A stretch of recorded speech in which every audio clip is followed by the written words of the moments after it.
केला बेचने वाली चुड़ैल।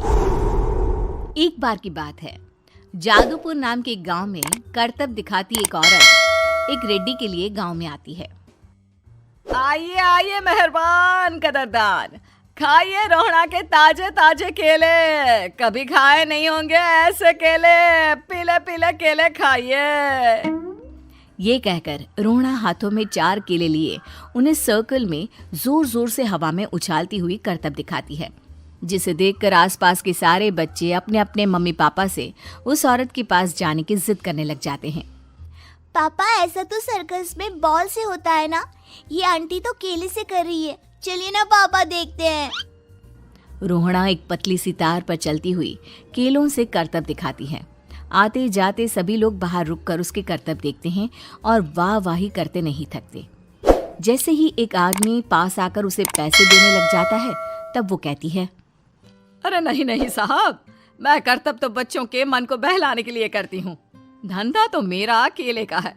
पीछे देखो मेरी रिड्डी, जो भी मेरे केले खाएगा मेरी तरह चुस्त दुरुस्त और तंदुरुस्त हो जाएगा। पता चलता है क्या कि मेरी उम्र 55 की है। अरे पर ऐसे ठंड के मौसम में कोई केला क्यों खाएगा? ये ऐसे वैसे केले नहीं है साहब, ये शरीर में गर्मी देते हैं। ठंड को दूर भगाए जो भी रोहिणा के केले खाए। पापा, अगर मुझे केले नहीं मिले तो मैं घर नहीं जाऊंगी। तभी उसके पापा कहते हैं कि बेटा, केले ठंड में कभी गर्मी नहीं देते। ये सब कहने की बातें हैं, सामान बेचने का तरीका है इनका। पर पिंकी नहीं मानती। मैं केले खाऊंगी। पिंकी की जिद के आगे नत्थू हार जाता है और उसे केले खरीद कर दे देता है।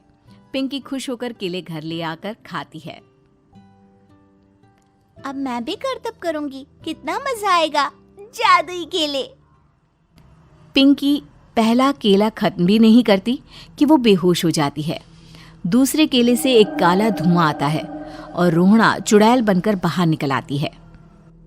मेरे भूतिया केले बच्चे न खाए, ऐसा हो ही नहीं सकता। जादूपुर वालों, कब तक बचोगे? आ गई हूं मैं रोहड़ा, जिसका कोई नहीं कर सकता सामना। रोहड़ा पिंकी को गोद में उठाकर काले धुएं में कहीं गायब हो जाती है।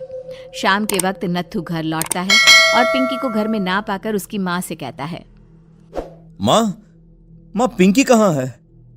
अरे बेटा, उसे तो तू सुबह करतब दिखाने ले गया था ना, फिर कहाँ वापस आए तुम दोनों?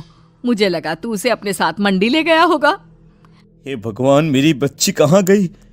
मैं उसे घर ही तो छोड़कर गया था माँ। नत्थू गांव के घर कोने में अपनी बेटी को ढूंढता है, पर उसे वो कहीं नहीं मिलती। परेशान होकर आखिर रो रो कर नत्थू हिम्मत हार कर घर लौट आता है।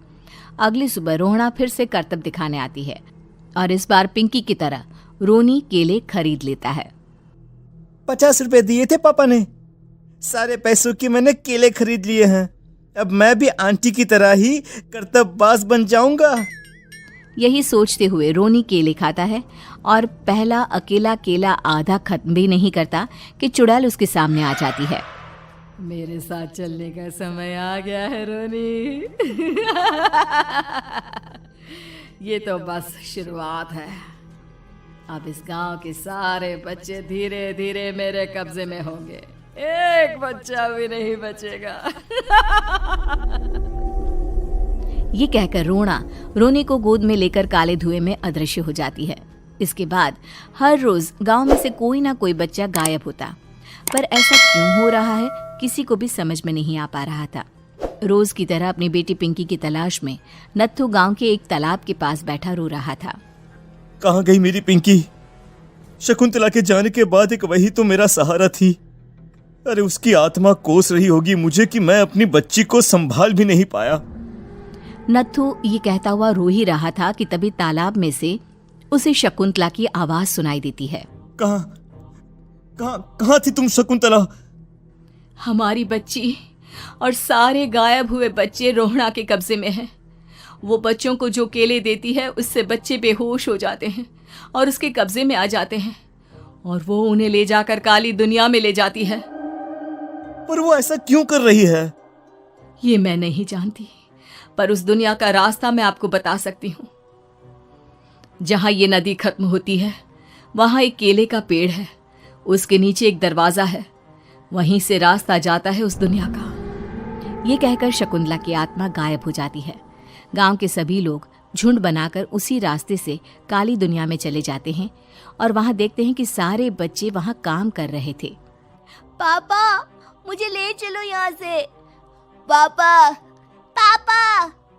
सभी बच्चे अपने मम्मी पापा से लिपट जाते हैं। तो तुम लोग यहाँ तक आ गए? क्यों हमारे बच्चों को पकड़ लिया तूने?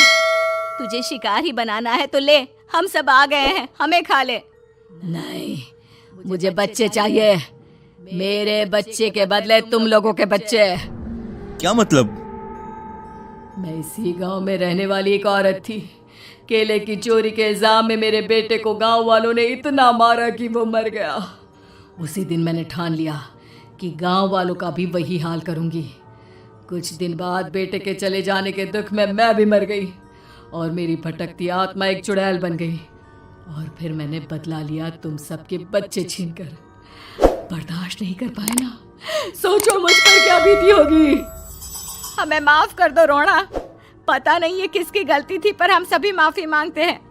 हमारी खुशियां लौटा दो, तुम भी तो एक माँ हो। गांव वालों की बात सुनकर रोना का मन पिघल जाता है और वो बच्चों को छोड़ देती है। उसके बाद काली दुनिया बच्चों के लिए जादुई दुनिया बन जाती है। अब कोई भी कभी भी वहां आ जा सकता था।